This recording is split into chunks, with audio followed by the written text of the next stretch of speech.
Hello student, कैसे हैं आप लोग। उम्मीद करता हूं कि सही होंगे और पढ़ाई में व्यस्त होंगे। ठीक है, जैसा कि रीजनिंग का रिवीजन चल रहा था, ठीक है, और 108 क्वेश्चन हो गया है।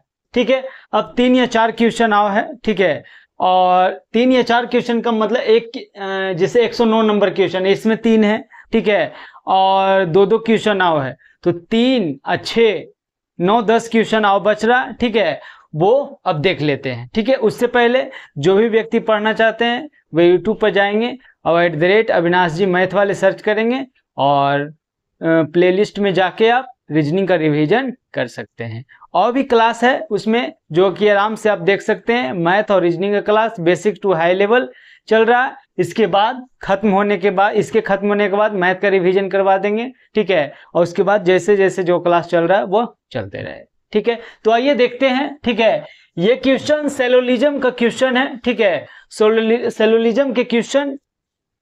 अब देखिए, सेलोलिज्म जो है वह थोड़ा सा बड़ा चैप्टर है। ठीक है, उसको तो हम अभी तुरंत पूरा हो नहीं पाएगा, लेकिन आइए जो क्वेश्चन है उसको सॉल्व करते हैं। ठीक है, और फिर जब क्लास होगा तो हम पूरी बता देंगे। क्या बोल रहा है जो देखते हैं। क्या बोल रहा है जो कथन क्या बोल रहा है कथन बोल रहा है कि कुछ पुरुष कमजोर हैं।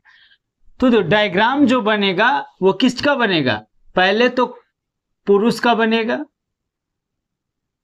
और कमजोर का।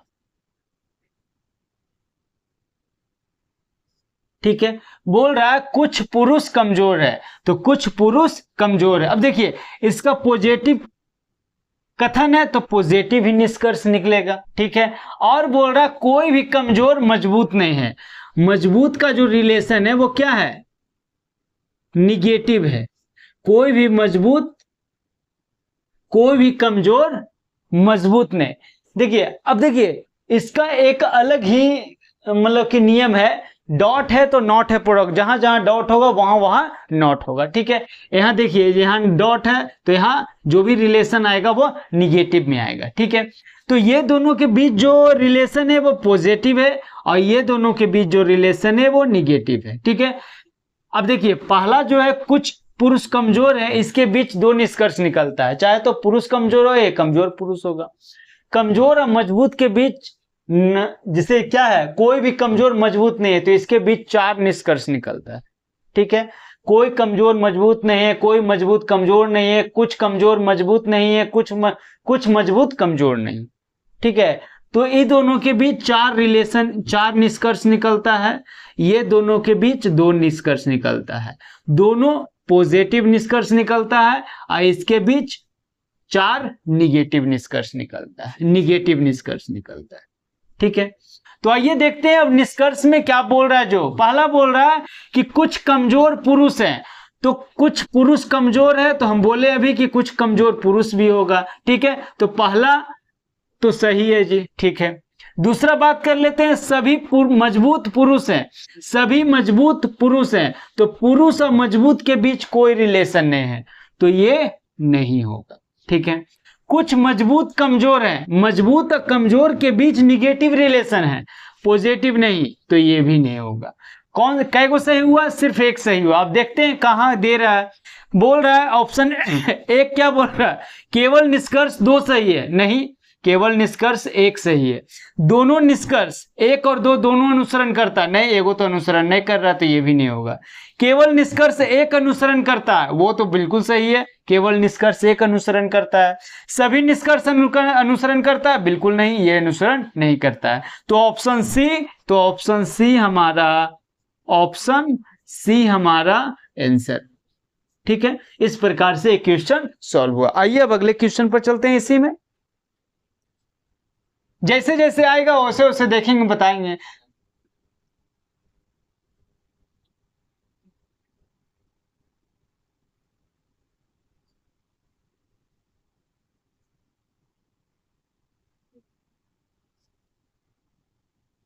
और अगर हम थोड़ा सा और बता दें, जैसे अगर बोले कि सभी ए बी हैं, ठीक है, तो इसके बीच कितने रिलेशन बनेंगे? इसके बीच 3 रिलेशन बनेंगे, वो भी पॉजिटिव। पहला, सभी ए बी हैं। दूसरा, कुछ ए बी हैं। तीसरा, कुछ बी ए है। ठीक है, दूसरा बात कर लेते हैं। कुछ ए बी हैं अगर रहे तो इसके बीच 2 रिलेशन बनेगा और दोनों पॉजिटिव। क्या क्या बनेगा? कुछ ए बी हैं, कुछ बी ए हैं। तीसरा बात कर लेते हैं, कोई ए बी नहीं है, कोई ए बी नहीं है। इसके बीच 4 रिलेशन बनते हैं और चारों रिलेशन जो होंगे वो निगेटिव होंगे। वो कौन कौन होगा? कुछ ए बी नहीं है, कुछ बी ए नहीं है, कुछ ए, जैसे देखिए पहला रिलेशन, इसमें 4 रिलेशन आता है। पहला, कुछ ए बी नहीं है, वो तो होगा। कुछ बी ए नहीं है, वो भी होगा। कोई ए बी नहीं है, वो भी होगा। कोई बी ए नहीं है, वो भी होगा। ठीक है, चौथा आता है कुछ ए बी नहीं है।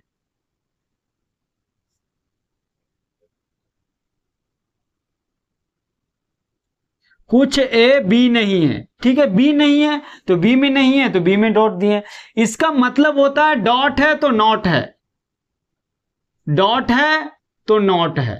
जहां जहां डॉट रहेगा वहां वहां नॉट रिलेशन बनेगा। ठीक है, तो इसके बीच एक निगेटिव रिलेशन बनता है, बस यही 4 रिलेशन है। दूसरा, आइदर या आइदर या और का जो रिलेशन होगा उसमें 2 चीज याद रखिएगा। पहला, एक पॉजिटिव होगा, एक निगेटिव होगा, और दूसरा दोनों का वेरिएबल सेम होगा। वेरिएबल सेम, अगर ए से शुरू हो रहा तो दोनों ए से शुरू होगा, और एक पॉजिटिव और एक निगेटिव जरूर होगा। ठीक है, तो आइए आगे चलते हैं। ठीक है, इतना तो हो ही गया। और इसमें याद रखिएगा, यूनिवर्सल जो रहता है वो हमेशा सत्य रहता है।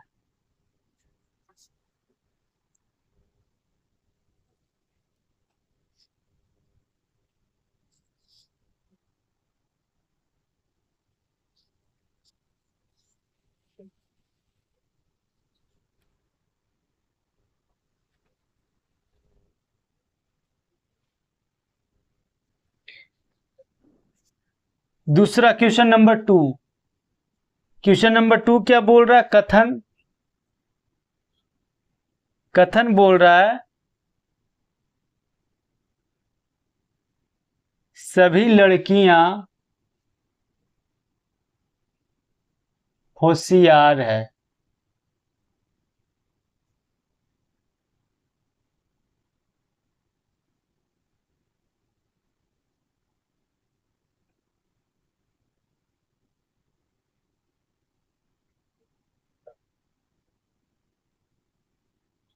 सभी होशियार बुद्धिमान है। ठीक है, ये हो गया कथन। निष्कर्ष की बात करते हैं। निष्कर्ष में क्या बोल रहा है? पहला है सभी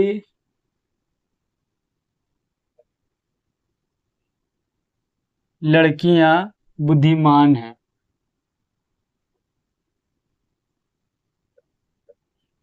दूसरा, कुछ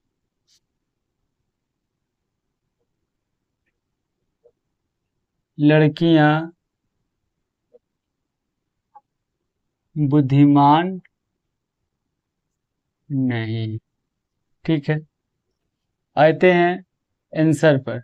ऑप्शन ए में क्या बोल रहा है? केवल निष्कर्ष दो अनुसरण करता है। बी में न तो निष्कर्ष एक और न ही दो अनुसरण करता है। सी में निष्कर्ष एक और दो दोनों अनुसरण करता है। डी में केवल निष्कर्ष एक करता, ठीक है, इसको बनाइए।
बन गया जी। तो आइए देखते हैं क्या बोल रहा है। जो बोल रहा कथन में क्या कि सभी लड़कियां होशियार है। सभी लड़कियां, तो लड़कियां, सभी लड़कियां क्या बोल रहा है, होशियार है। तो सभी लड़की होशियार के अंतर्गत आएगा, ठीक है। सभी होशियार बुद्धिमान है। सब होशियार जो है बुद्धिमान है, ठीक है। ये डायग्राम बन गया, ठीक है। अब आइए निष्कर्ष में क्या बोल रहा है। बोल रहा है कि सभी लड़कियां बुद्धिमान है। बोला क्या कि सभी लड़कियां होशियार है, उसके बाद बोल रहा सभी होशियार बुद्धिमान है। तो निश्चित है कि सभी लड़कियां बुद्धिमान होगा। तो बोल रहा है कि सभी लड़कियां बुद्धिमान है, जो कि बिल्कुल सही है, ठीक है। आगे बोल रहा कुछ लड़कियां बुद्धिमान नहीं है। अगर हम ध्यान दें तो सब क्या है, पॉजिटिव, पॉजिटिव कथन है। तो पॉजिटिव कथन है, तो पॉजिटिव कथन का पॉजिटिव निष्कर्ष ही निकलता है, निगेटिव नहीं। तो निगेटिव निष्कर्ष नहीं होगा, ठीक है। तो सिर्फ एक सही है। तो देखते हैं, केवल निष्कर्ष दो सही है, गलत निष्कर्ष सिर्फ एक सही है ना, ये तो होगा ही नहीं। और निष्कर्ष एक और दो दोनों ये भी नहीं होगा। केवल निष्कर्ष एक अनुसरण करता है, जो कि बिल्कुल सही है। तो ऑप्शन डी, ऑप्शन डी हमारा आंसर, ठीक है। तो आइए अगले क्वेश्चन पर चलते हैं।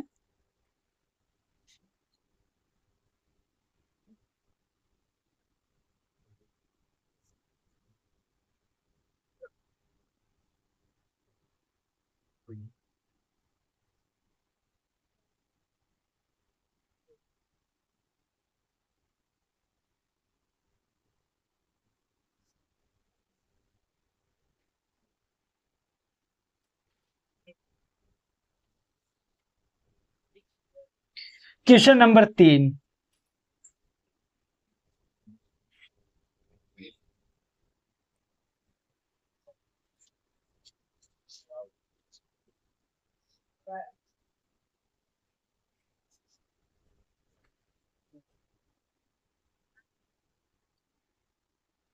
क्या बोल रहा है, कथन में क्या है।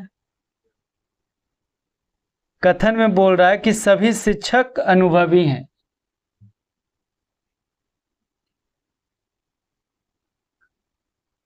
सभी शिक्षक अनुभवी है, ठीक है। दूसरा, कुछ शिक्षक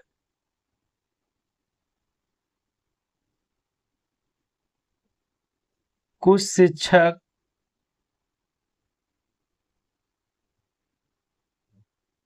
स्पिंस्टर है, ठीक है।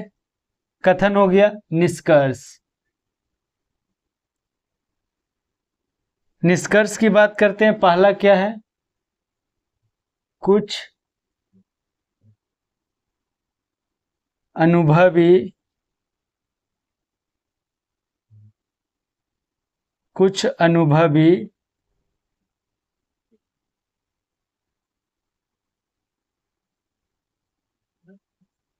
स्पिंस्टर है। दूसरा, कुछ स्पिंस्टर अनुभवी है। ठीक है, ऑप्शन की बात करते हैं। केवल निष्कर्ष एक अनुसरण करता है। बी में केवल निष्कर्ष दो अनुसरण करता है। सी में या तो निष्कर्ष एक या दो अनुसरण करता है। डी में निष्कर्ष एक और दो दोनों अनुसरण इसको बनाइए।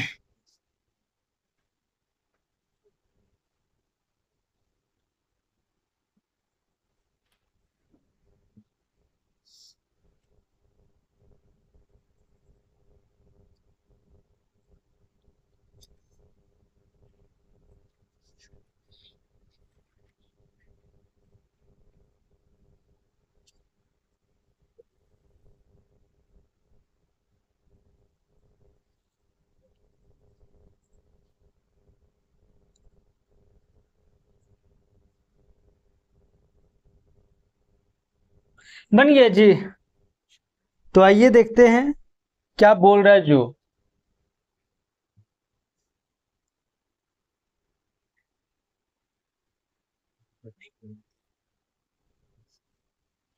आइए देखते हैं। बोल रहा है कि सभी शिक्षक अनुभवी हैं। शिक्षक, सब शिक्षक क्या बोल रहा है? अनुभवी। ठीक है, कुछ शिक्षक स्पिंटर है। कुछ शिक्षक जो होगा, शिक्षक का कुछ भाग जो होगा स्पिंटर, स्पिंस्टर।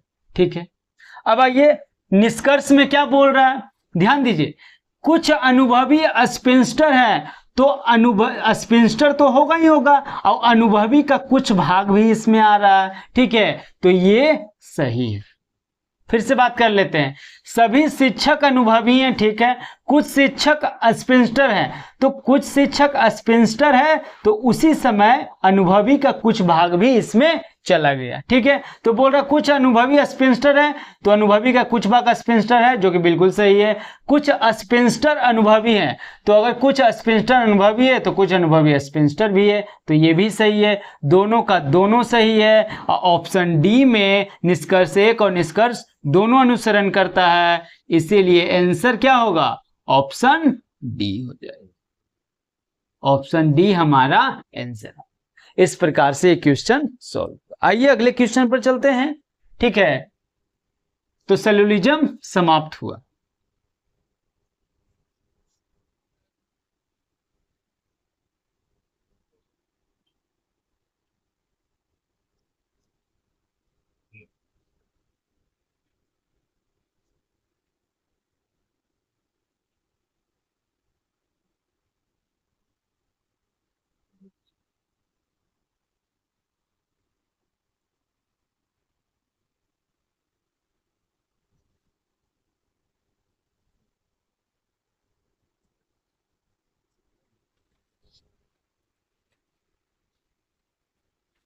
एक 109 हो गया। आइए 110 पे आते हैं। 110 क्या बोल रहा है? 110 में बोल रहा है दिए गए कथन को सत्य मानिए। दिए गए कथन को सत्य मानिए और निर्णय लीजिए कि दिए गए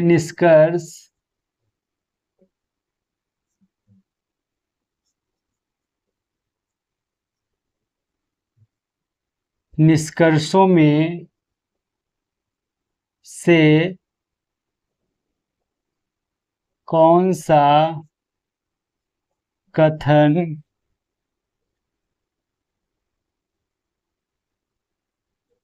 तार्किक रूप से अनुसरण करता है। ठीक है, आइए पहला क्वेश्चन पर आते हैं। क्या बोल रहा है कथन? कथन कह रहा है कि उठो, उठो, जागो और तब तक जागो और तब तक नहीं रुको जब तक लक्ष्य तक पहुंच जाओ। ठीक है, निष्कर्ष क्या बोल रहा है? निष्कर्ष पहला, एक इंसान को अपनी बेबसी की स्थिति से निकलना चाहिए। दूसरा, कोई व्यक्ति कमजोर नहीं है, कोई भी व्यक्ति कमजोर नहीं। ऑप्शन क्या बोल रहा है? ऑप्शन ए में बोल रहा है न तो निष्कर्ष एक और न ही दो अनुसरण करता है।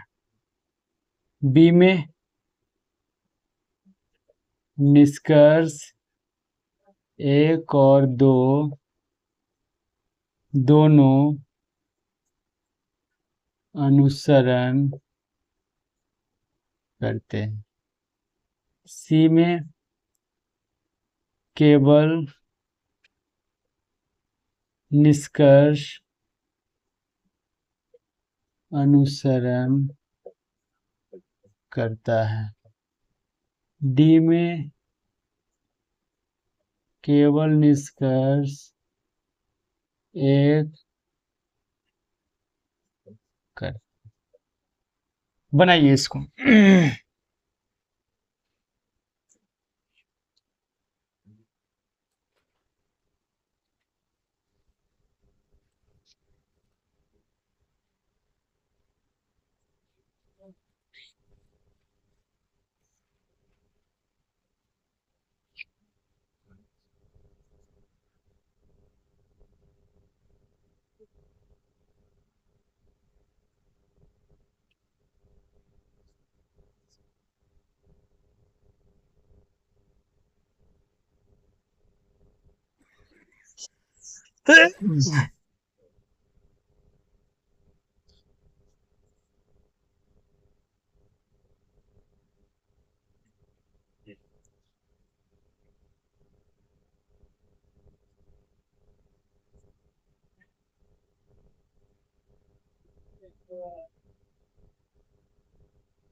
बन गया जी। देखिए ये जो है स्टेटमेंट वाला क्वेश्चन है, स्टेटमेंट वाला क्वेश्चन। इससे 3 तरह के प्रश्न पूछे जाते हैं, ठीक है। पहला आर्गुमेंट, पहला तो पूछा जाता है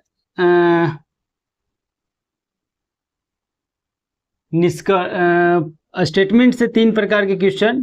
पहला कंक्लूजन, निष्कर्ष निकालने वाला, निष्कर्ष का पूछा जाता है, कौन निष्कर्ष है। दूसरा पूछा जाता है आर्गुमेंट, मतलब कि तर्क और कार्यवाही।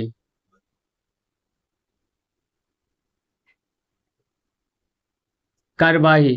और तीसरा पूछा जाता है कौन सा कथन निहित है।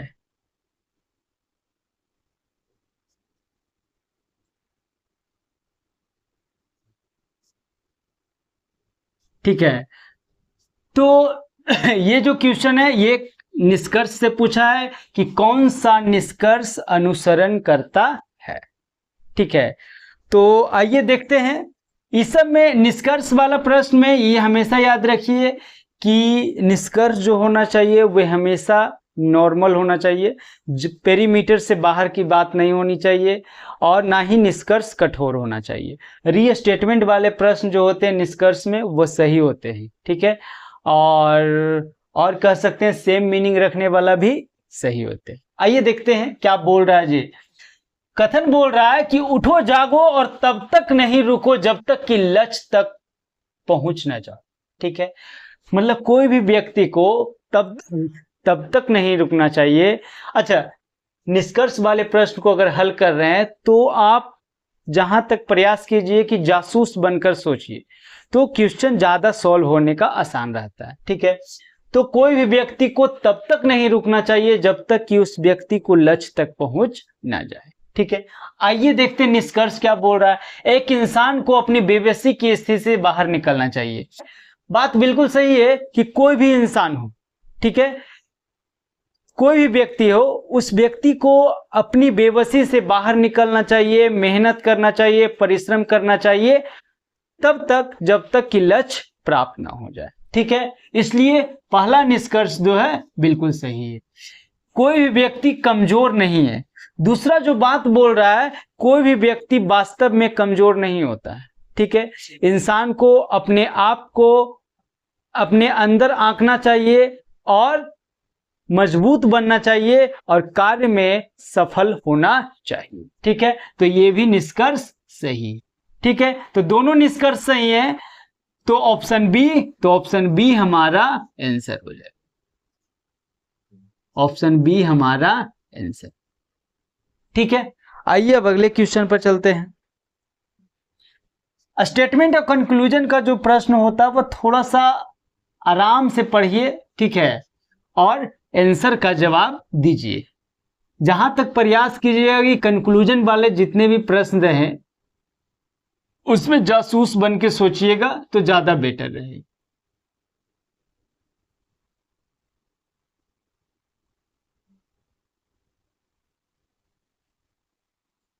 पूरा मिटर गया जी।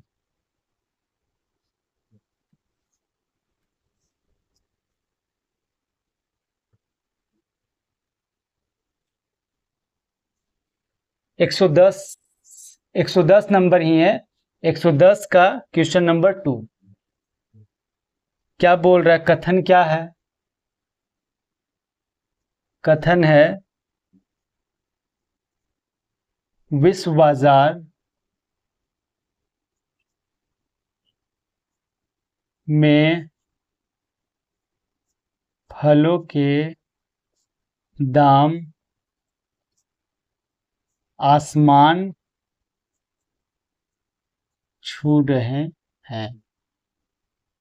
ये हो गया कथन। निष्कर्ष की बात कर लेते हैं। निष्कर्ष की अगर हम बात कर लें तो पहला निष्कर्ष क्या है? विश्व बाजार में फल एक दुर्लभ वस्तु बनती जा रही। दूसरा, लोग फल नहीं खा सकते हैं। लोग फल नहीं खा सकते हैं। ऑप्शन है न तो निष्कर्ष 1 और न ही 2 अनुसरण करता है। बी, केवल निष्कर्ष अनुसरण करता है। सी में केवल निष्कर्ष 2 अनुसरण करता है। डी में या तो 1 या 2 अनुसरण करता है। ठीक है, इसको बनाइए 1 B C D। ठीक है,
बन गया जी। तो आइए देखते हैं।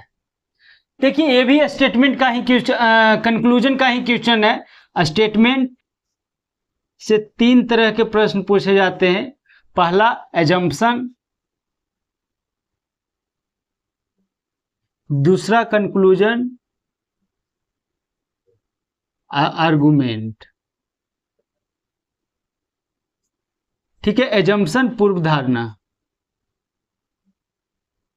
कंक्लूजन निष्कर्ष, आई तर्क या कार्रवाई। ठीक है, तो अभी जो चल रहा है वो चल रहा है कंक्लूजन। इसमें जासूस बनकर सोचना है। ठीक है, कंक्लूजन जो होगा नॉर्मल ही रहना चाहिए, पेरीमीटर से बाहर की बात नहीं होना चाहिए। जो बोल रहा है उतना ही तक रखे, बाहर की बात ना सोचना है। रीस्टेटमेंट वाला कंक्लूजन सही होता है, यूनिवर्सल ट्रूथ सही होता है। आइए देखते हैं क्या बोल रहा है। जो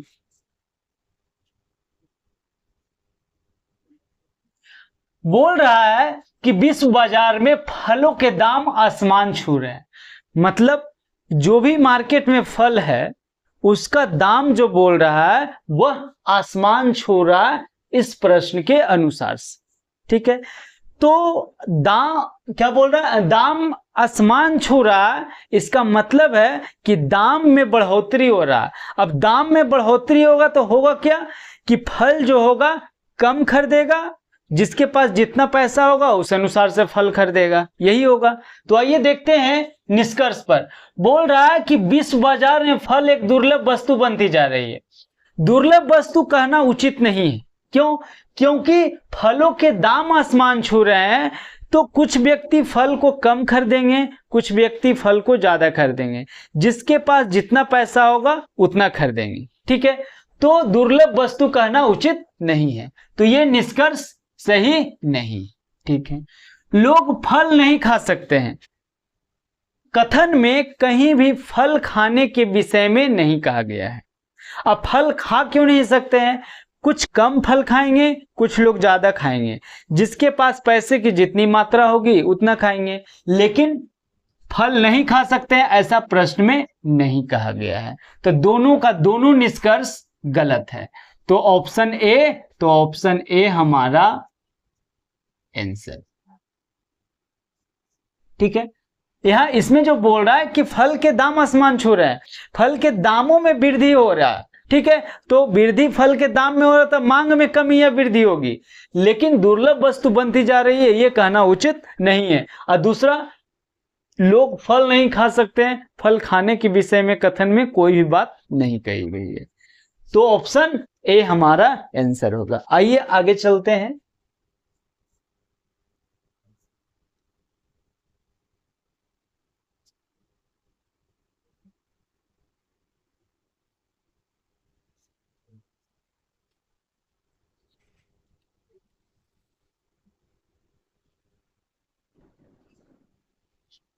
एक सौ 11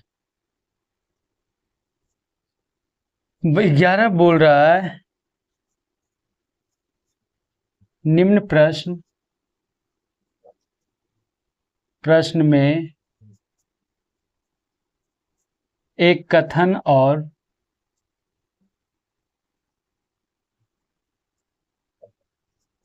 उसके बाद दो, एक और दो से अंकित धारणाएं दी गई। धारणा एक मानी गई बात होती है। आपको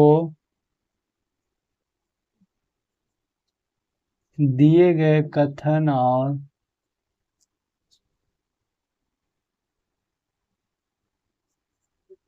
उसके बाद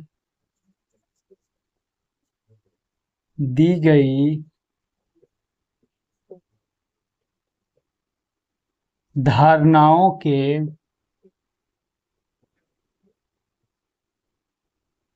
आधार पर तय करना है कि निम्न में से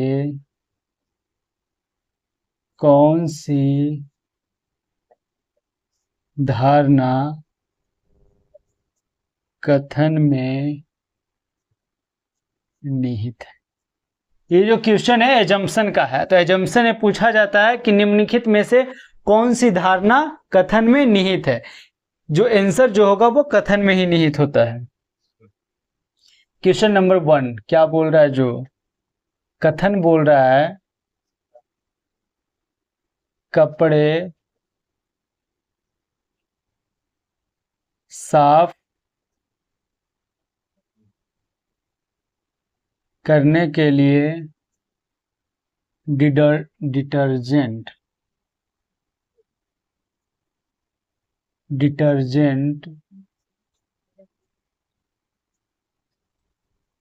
इस्तेमाल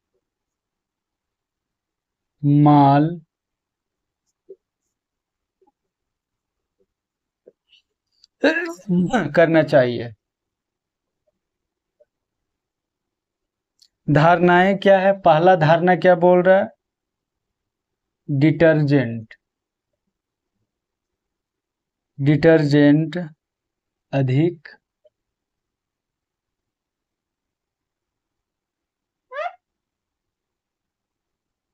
झाग बनाते हैं। दूसरा,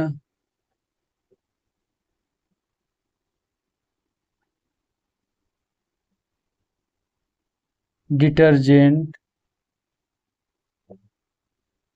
तेल और गंदगी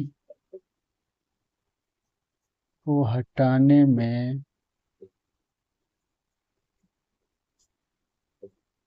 करते हैं। ऑप्शन ए की बात करते हैं। ऑप्शन ए बोल रहा है यदि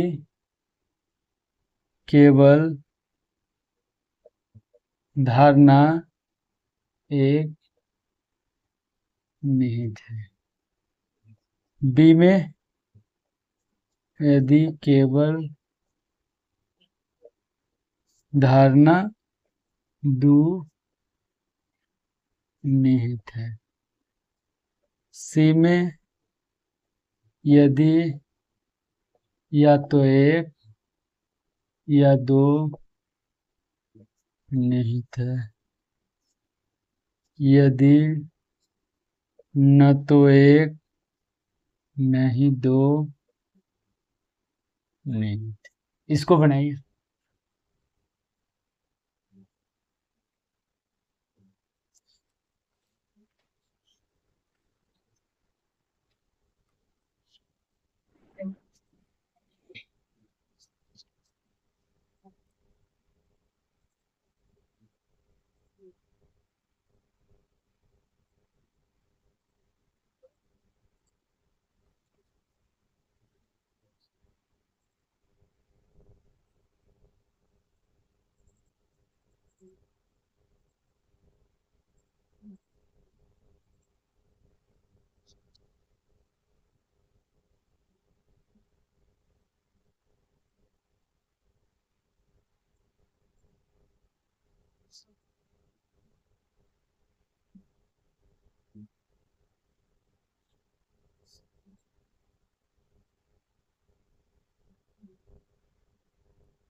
बन गया जी। देखिए ये एजम्पशन का क्वेश्चन है। एजम्पशन को अगर सॉल्व करना है तो खुद स्पीकर बनिए, ठीक है। खुद सोचिए कि क्या ये कथन हम ऐसा बोलते तो क्या करते जो, ठीक है। कौन कौन एजम्पशन सही होता है, ठीक है। तो सलाह वाला एजम्पशन सही होता है, मान लेना, कथन कारण, ये सब एजम्पशन सही होता है, अपील, विज्ञापन, ये सब एजम्पशन सही होता है, ठीक है। एजम्पशन हमेशा नॉर्मल होना चाहिए, लचीला होना चाहिए, पेरीमीटर से बाहर की बात नहीं करनी चाहिए, कठोर नहीं होना चाहिए, यूनिवर्सल होना चाहिए, ठीक है। कौन कौन गलत होता है? रीस्टेटमेंट, सेम मीनिंग, सैलोलिज्म, ये सब जो एजम्पशन होता है वह गलत होता है। और एजम्पशन जो होता है वो कथन में, धारणा जो होती है कथन में निहित होती है। जैसे क्या बोल रहा है, जो कपड़े साफ करने के लिए डिटर्जेंट का इस्तेमाल करना चाहिए, ठीक है। निश्चित है कि कपड़ा को अगर साफ करना है तो डिटर्जेंट की जरूरत होती है, ठीक है, तभी तो उससे कपड़ा साफ होगा, ठीक है। अब धारणा क्या बोल रहा है? डिटर्जेंट अधिक झाग बनाते हैं। देखिए अभी हम बोले कि पेरीमीटर से बाहर की बात नहीं करनी चाहिए, पूरा प्रश्न में कहीं भी झाग के बारे में नहीं बोला है, ठीक है। तो झाग के बारे में नहीं बोला तो ये जो धारणा होगा वह गलत है, ठीक है। डिटर्जेंट, दूसरा बोला डिटर्जेंट तेल और गंदगी को हटाने में मदद करता है। डिटर्जेंट का उपयोग इसीलिए किया जाता है कि कपड़ा में जो दाग लगा है, गंदगी लगी है, तेल लगा है, वह साफ होता है, ठीक है। तो ये जो धारणा है वो बिल्कुल सही है। तो एक गलत है, दो सही है, कहाँ है? Option B. तो ऑप्शन बी हमारा आंसर। ठीक है, ये एजम्पशन का क्वेश्चन है। इसमें प्रयास कीजिए कि खुद स्पीकर बनिए, खुद सोचिए, ठीक है, तो ज्यादातर सही होने के चांस रहेगा। आइए अगले क्वेश्चन पर जाते हैं।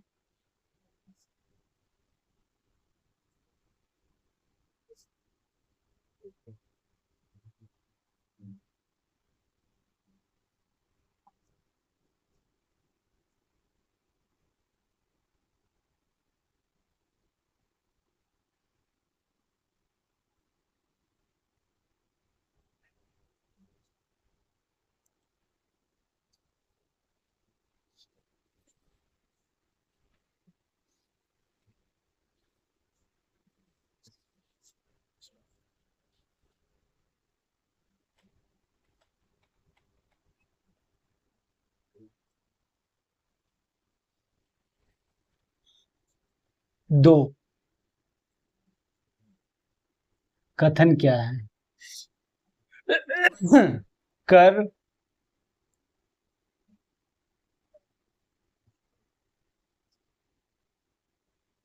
वृद्धि से वेतन भोगी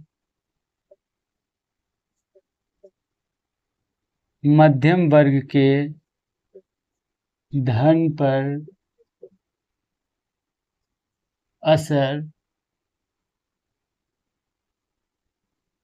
असर पड़ेगा। ठीक है, धारणा क्या है?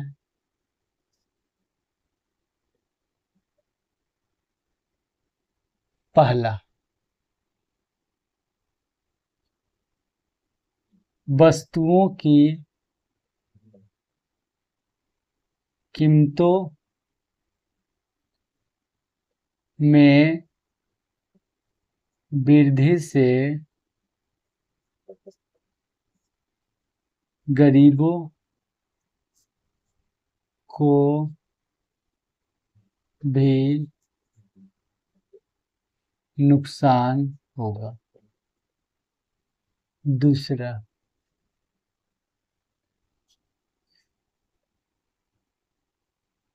मध्यम वर्ग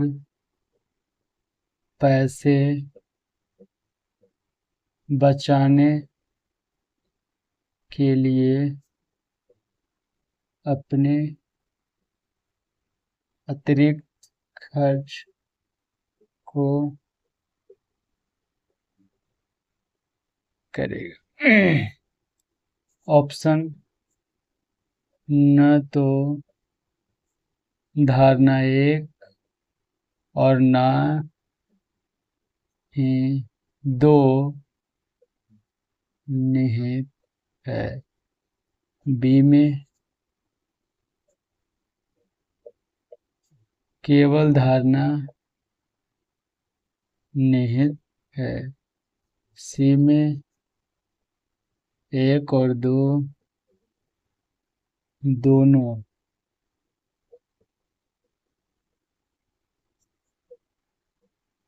निहित है। डी में केवल धारणा नहीं है। ठीक है, इसको बनाइए।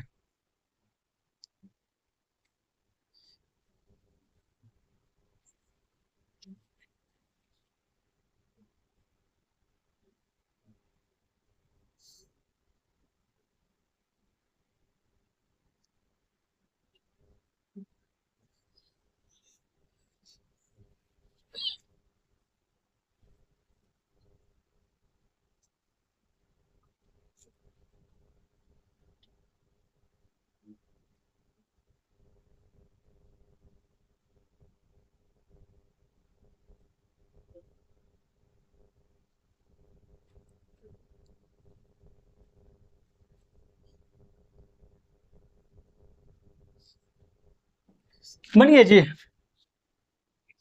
तो आइए देखते हैं।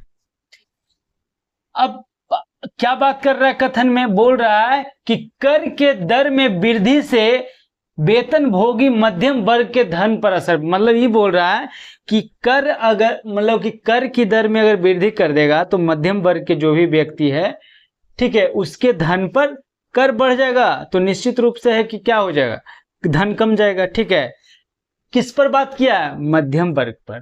तो आइए धारणा की बात कर लेते हैं।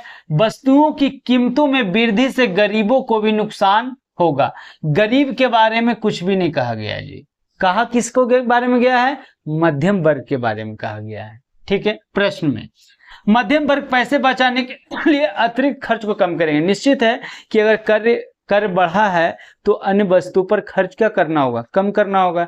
खर्च करें कम करेंगे तो क्या होगा, अतिरिक्त खर्च कम करेंगे तो पैसा की बचत होगी। ठीक है, वही बोल रहा है कि मध्यम वर्ग अगर पैसा को बचाना है तो अतिरिक्त खर्च को कम करना होगा। जो भी अतिरिक्त खर्च जिस पर हम कर रहे हैं उस पर कम करेंगे तो निश्चित है पैसा की बचत होगी। ठीक है, तो ये बिल्कुल सही है। कहाँ है ऑप्शन दो, केवल धारणा दो निहित है तो ऑप्शन डी, तो ऑप्शन डी आंसर। ठीक है, इस प्रकार से ये सही है। आइए अगले क्वेश्चन पर आते हैं। क्वेश्चन नंबर 111 हो गया, 112।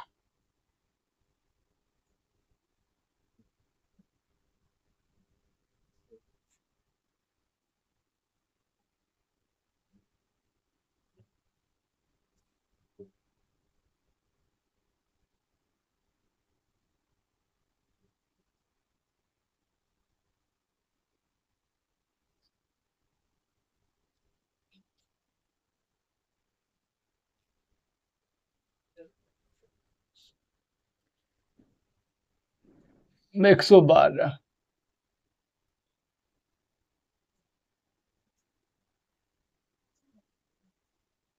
दिए गए प्रश्न को पढ़िए और तय कीजिए कि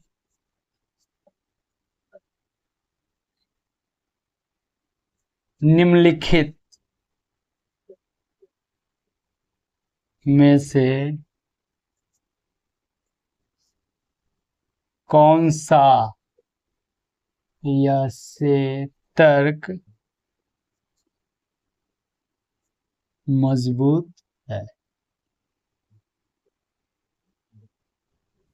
ठीक है, तर्क मजबूत है। प्रश्न एक,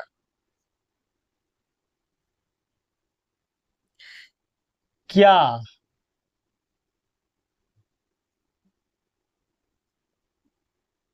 जीवन में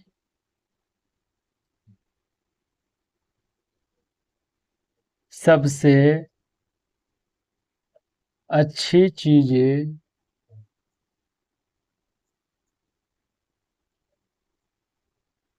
मुफ्त है। तर्क एक, जीवन हमें मुफ्त में जीवन हमें मुफ्त के बहुत से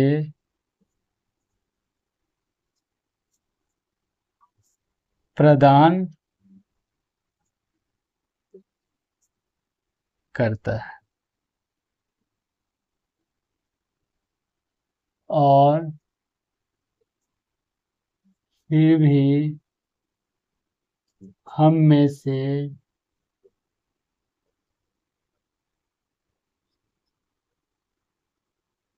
अधिकांश लोग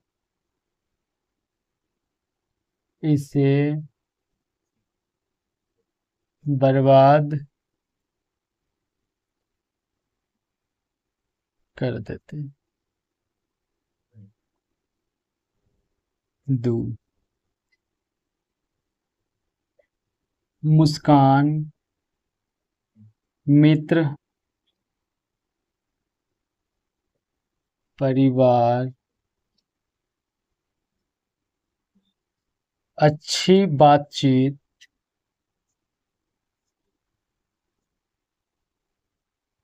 अच्छी नींद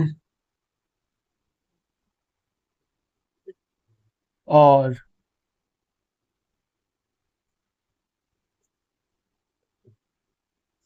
अच्छी यादें ये सभी मुफ्त हैं। ऑप्शन केवल तर्क दूर मजबूत है, ना तो तर्क एक और ना ही तर्क मजबूत है। सी तर्क केवल तर्क एक मजबूत है। और डी में तर्क एक और दो दोनों मजबूत। ठीक है, इसको बनाइए।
बन गया जी।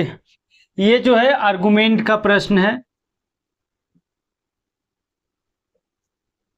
तर्क और कार्रवाई।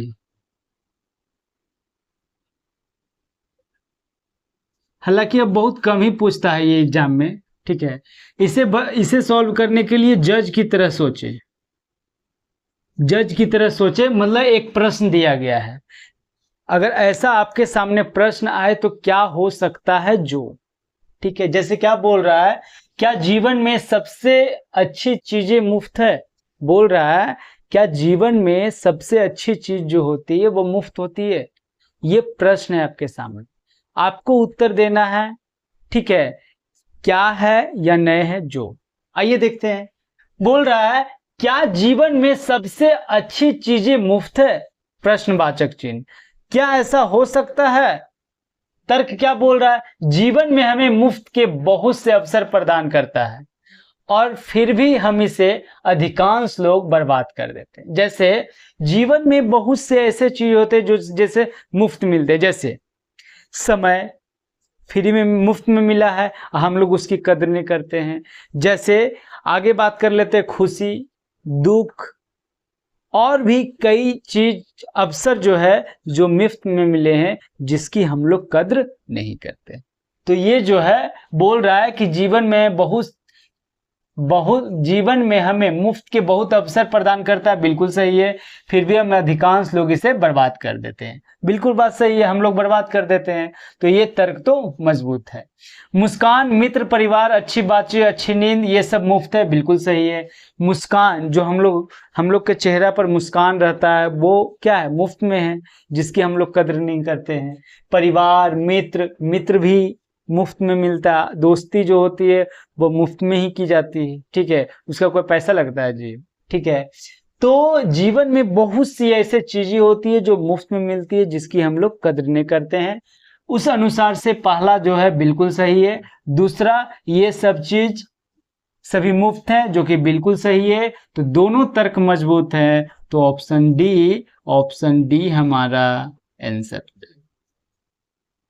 ठीक है। आइए अगले क्वेश्चन पर चलते हैं और आज का लास्ट क्वेश्चन रहेगा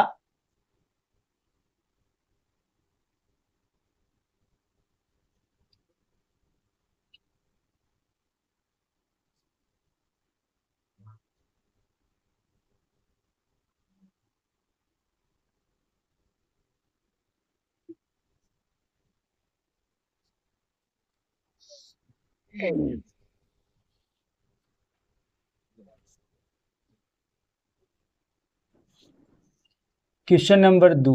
क्या बोल रहा है जो प्रश्न, क्या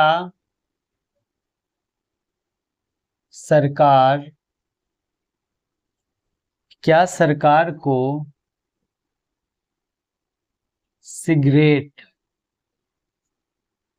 सिगरेट पर भारी कर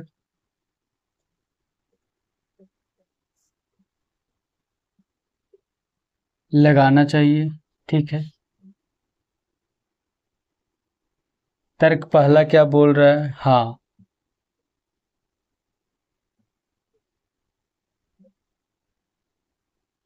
धूम्रपान स्वास्थ्य के लिए हानिकारक है और उच्च कर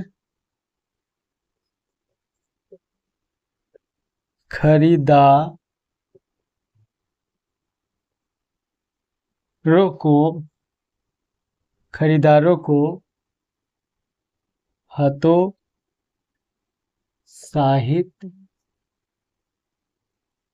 करेगा। तर्क 2, नहीं, यह सरकार के लिए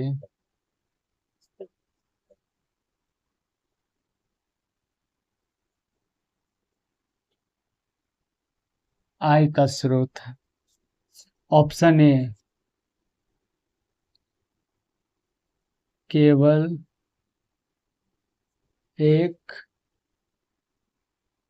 मजबूत है। बी में केवल तर्क 2 मजबूत है, न तो एक और ना ही 2 तर्क मजबूत है। डी, तर्क 1 एवं 2 दोनों मजबूत, ठीक है। बनाइए इसको।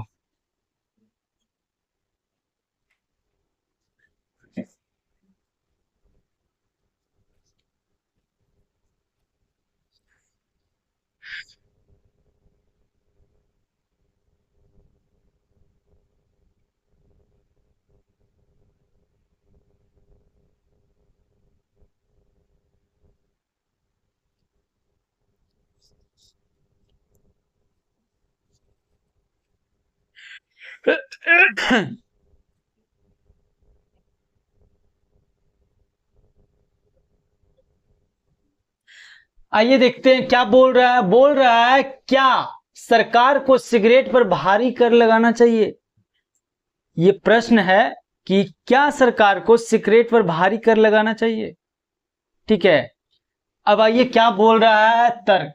पहला तर्क बोल रहा है हाँ, धूम्रपान स्वास्थ्य के लिए हानिकारक है और उच्च कर खरीदारों को हतोत्साहित करेगा। ये बात बिल्कुल सही है कि भारी कर लगाने से जितना ज्यादा कर होगा, ठीक है, उतना ज्यादा खरीदार खरीदने के पहले कुछ तो सोचेंगे। अगर मान लेते हैं कि कोई वस्तु 10 रुपये में दे रहा है और उस पर टैक्स लगाकर 5,000 कर दिया जाए, तो कोई भी व्यक्ति रहे, नॉर्मल रहे, चाहे किसी के पास कितना भी पैसा हो, खरीदने के पहले एक बार जरूर सोचेगा। ठीक है। दूसरा, सिगरेट जो होता है हानिकारक भी होता है, इसलिए तर्क एक जो है वो पूरी तरह से मजबूत है। ठीक है। दूसरा बोल रहा है नहीं, यह सरकार के लिए आय का स्रोत है। सरकार के लिए आय के स्रोत के और भी साधन हो सकते हैं, ये उचित नहीं है। मतलब ये उतना तर्क मजबूत नहीं बोल, इसको ये जो है तर्क को मजबूत नहीं बना रहा है। क्यों? सरकार के आय के और भी बहुत से स्रोत हो सकते हैं, ये कोई जरूरी नहीं है कि इसी पर होना चाहिए। ठीक है, तो ये तर्क उतना मजबूत नहीं है जितना कि तर्क एक मजबूत है। ठीक है, तो तर्क एक मजबूत है जो कि ऑप्शन ए, तो ऑप्शन ए हमारा आंसर। ठीक है, तो ये था रीजनिंग का रिवीजन, जो कि कुल मिला के 112 क्वेश्चन। 112 तो नंबरिंग है। ठीक है, मोटा मोटी कम से कम 150 क्वेश्चन हुआ होगा। ठीक है, क्योंकि इसके अंदर 2 क्वेश्चन है, ऐसे बहुत सारे क्वेश्चन है जिसके अंदर भी क्वेश्चन होते हैं, तो मोटा मोटी 150 क्वेश्चन है। और ये रीजनिंग का पूरा रिवीजन है। प्रयास किए हैं कि हर चैप्टर से जो भी एग्जाम में पूछा जा रहा है उससे क्वेश्चन ले लिए हैं। ठीक है, और लगभग सभी चैप्टर से क्वेश्चन लिया गया है। ठीक है, जहां तक हम प्रयास किए हैं कि हर चैप्टर का क्वेश्चन और हर टाइप का क्वेश्चन लिया गया है। ठीक है, ताकि आप पूरी तरह से रिवीजन करें तो कुछ भी आपका ना छूटे और पूरी तरह से रिवीजन हो जाए और एग्जाम में जाएंगे तो आपसे क्वेश्चन आराम से बन जाए। ठीक है, तो इतना था, ये रीजनिंग का फुल रिवीजन था। इसके बाद कल से ही मैथ का भी रिवीजन शुरू करेंगे। ठीक है, तो फिर मिलते हैं हम लोग अगले क्लास में मैथ रिवीजन के साथ। तब तक के लिए धन्यवाद।